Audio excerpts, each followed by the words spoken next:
Alors, comment allez-vous? Je vous ai fait une surprise. Emmanuel, bonjour. Tata Lolo.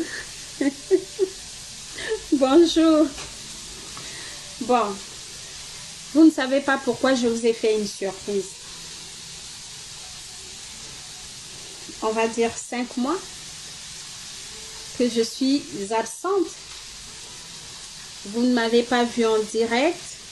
Quand je fais mes directs, c'est juste une stratégie pour faire fonctionner la page. Donc, j'essaye de ne pas vous troubler par ma présence. Là, j'ai vraiment récupéré. Et donc, je peux me permettre maintenant de me mettre en direct et de discuter avec vous sans pour autant vous perturber. Alors, je me suis mise en direct parce que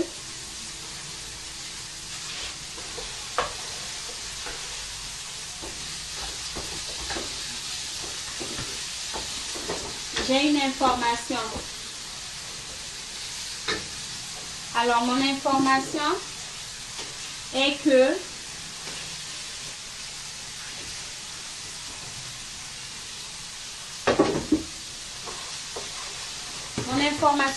ça fait 5 mois que le ciel m'est tombé sur la tête. Vous le savez très bien.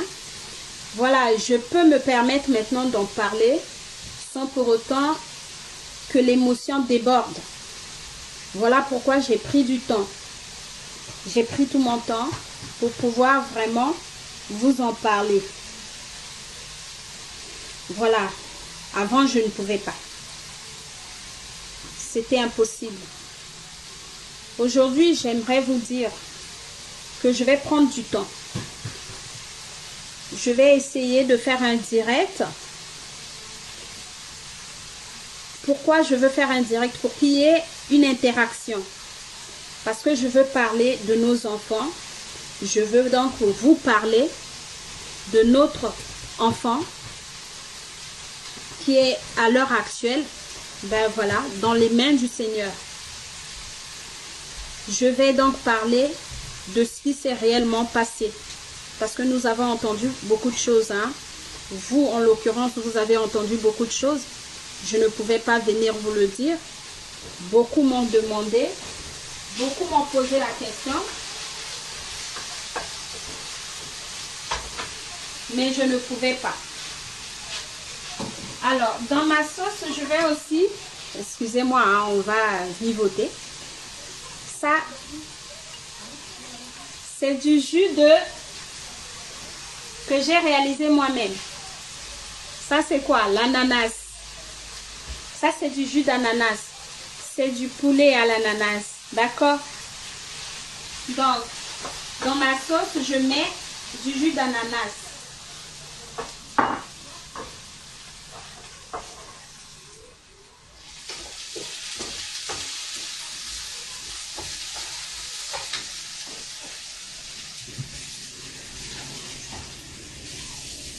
Alors, je peux maintenant mettre de l'eau.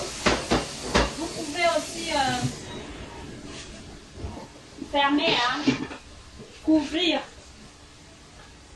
pour que ça aille vite. Vous pouvez aussi couvrir. Alors, donc, je disais, je voulais partager ce moment avec vous parce que je vais prendre le temps. Je veux prendre un rendez-vous avec vous. Mais il faut vraiment que les miens, les gens qui ont l'habitude de me suivre, soient présents. Je fais mon direct. Elle est toujours là. En train de vouloir accorder mes branchements. En train de vouloir partager mon direct. Elle connaissait chacun de vous par son profil. Et souvent, c'est elle qui allait chercher les messages, les commentaires.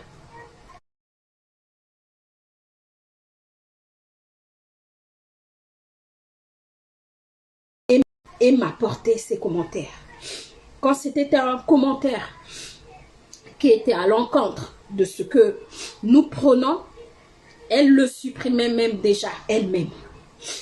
Ou au cas contraire, elle va me dire, est-ce que je supprime? Je ne pensais pas que ces mêmes réseaux sociaux qui m'ont permis de vous connaître seraient en réalité un piège qui m'a été tendu pour que ma fille s'engouffre. Saïdou, bonjour.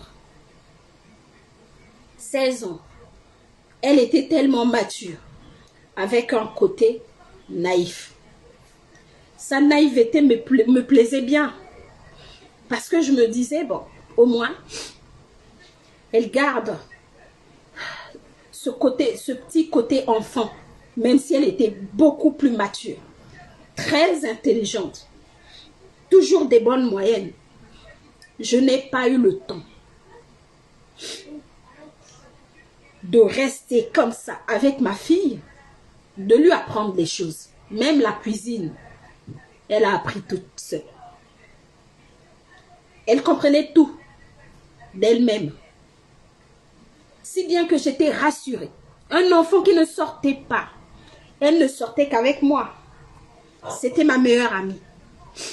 Les autres étaient ensemble, mais elle était avec moi. Quand je sors, elle dit, je viens avec toi. Quel que soit où je vais, elle est avec moi. Je me demandais pourquoi cet enfant était aussi attaché à moi.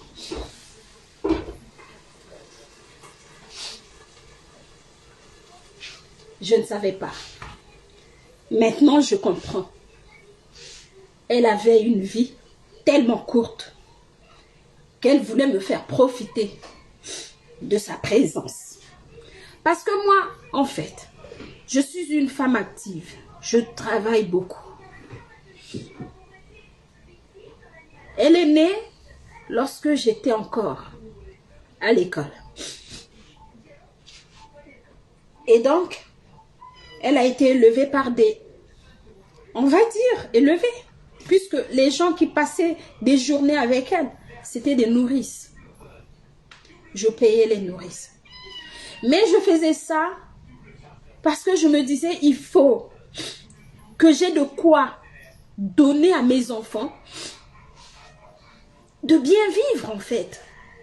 Il ne faut pas que je manque de quoi que ce soit. Il ne faut pas que mes enfants manquent quoi que ce soit. Que ce soit ceux qui sont en Afrique, que ceux qui sont avec moi, je ne voulais pas que mes enfants manquent de quoi que ce soit. Donc je me suis donné les moyens. En travaillant dur, j'étais tout le temps en train de courir. J'ai travaillé, je suis fonctionnaire, mais en même temps, tout ce que je pouvais faire, je faisais pour avoir de l'argent, pour ne pas que mes enfants souffrent. Aujourd'hui, je peux me dire, merci Seigneur de m'avoir donné ce courage-là, parce que ma fille n'avait manqué de rien en fait. Mais en même temps, je me dis, Seigneur, je n'ai pas eu le temps de la voir grandir. On se voyait quand je rentrais à la maison. On se voyait quand elle rentrait de l'école. On se voyait pendant les week-ends. Quand je veux sortir, elle est avec moi. Mais je n'ai pas eu le temps de profiter de la présence de ma fille. Ça, c'est ce qui me fait mal. Mais en même temps, je me dis, elle est peut-être mieux là-haut. Parce que sa place était auprès de son Dieu. Elle voulait à tout prix servir le Seigneur. Je l'ai stoppée par moments. Je disais, arrête l'école, arrête l'école. Mais c'est un enfant qui a cultivé ce côté-là, spirituel, tout seul, toute seule. Un mois avant son grand départ, elle a émis le souhait d'aller encore à l'église, j'ai dit non. Je vous le dis pour que vous preniez conscience. Mes amis, quand vous êtes avec des enfants, écoutez-les. Ils savent pourquoi ils disent des choses. Merci, Bernard. Et donc, lorsqu'elle me dit ça, je dis non. Je ne me rends pas compte que je viens là de stopper un processus, peut-être de délivrance. Je ne savais pas. J'ai dit non. Et elle m'écoutait tellement. Elle n'est pas allée à l'église, mais elle a commencé à le faire toute seule, dans son coin, à la maison. Elle commence à écrire des prières, des méditations. Elle a laissé un cahier de prières, de méditation. Alors que c'était un enfant qui écrivait des poésies. J'en ai pas mal qu'elle a laissé. À l'époque, je les mettais sur YouTube. Quand elle m'a dit, maman, j'ai envie d'écrire. J'ai dit, ah bon, tu veux écrire quoi? Elle veut écrire des poésies. J'ai dit, ok, c'est bien. Moi, dans mon enfance, j'écrivais. Si tu veux, fais-le. Elle écrivait et ça m'impressionnait. Et donc, j'ai dit, est-ce que tu veux que je l'affiche? Peut-être qu'un jour, tu vas avoir un producteur ou un éditeur. Elle me dit, d'accord.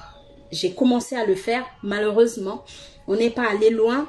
Comme elle, l'école, moi, le boulot. Donc, on a arrêté. Mais quelques-unes de ces poésies, j'avais affiché. Je ne voulais pas mettre ces images, mais parfois, je mettais une photo. Elle me voit faire la cuisine et dit, maman, je veux moi aussi faire des recettes de cuisine. Elle en a fait peut-être une ou deux que j'avais laissé faire et j'ai filmé. Je me dis, Dieu merci. Au moins, elle était précoce. Elle l'a fait pour mon grand bien. Parce qu'aujourd'hui, je peux regarder ces images-là. Ça me fait du bien. Donc, mes amis, aujourd'hui, je peux en parler, même si j'ai des